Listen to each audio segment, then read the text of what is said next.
Next we have our president, and that is none other than Ricky Cooper.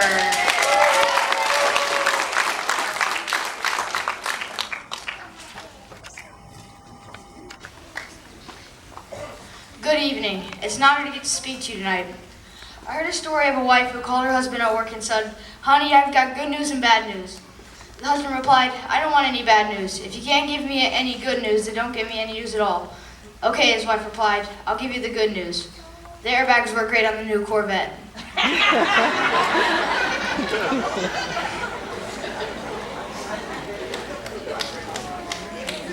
Today is a day that's filled with good news and bad news.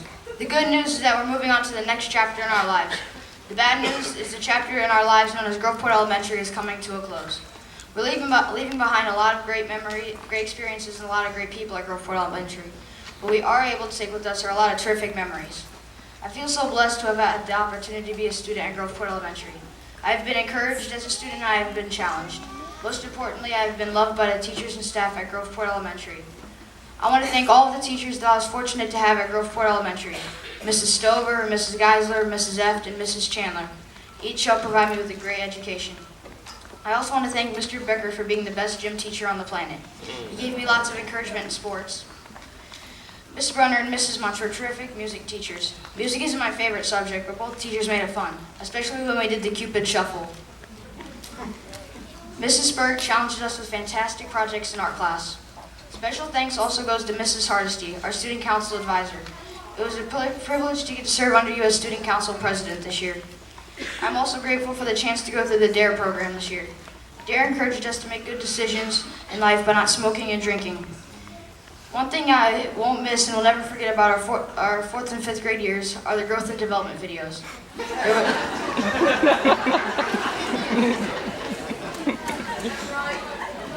There was a lot of giggling in the fourth grade. But seriously, those videos prepared us for what's coming ahead in the years ahead. There are some obvious things we will all miss as we move on to the middle school. We're going to miss the cupcakes. I've got a feeling that we're not going to be having cupcakes in class in the middle school, sending my mommy and daddy. I think we're done with cupcakes in class. I imagine field day and outdoor recess may be things of the past in middle school as well, which is a bummer. And we're definitely going to miss a 9 a.m. start time for school. I got to watch a lot of Monday Night Football with my dad because of that 9 a.m. start time.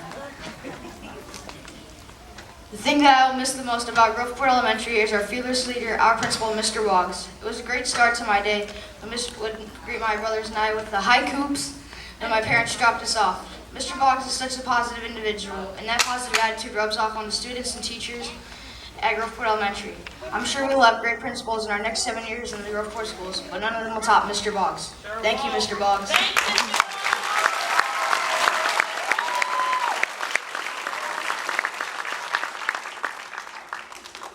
If there is one piece of advice that I would like to pass on to each student, I would encourage each of you to be the leader and not a follower. Be willing to stand up for what is right, even if no one else stands. It may not be the most popular thing to do, but it's the right thing to do.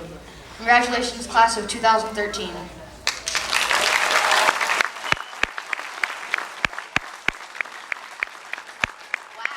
Who topped that one?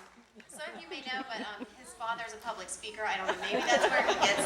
Thank you, Dad.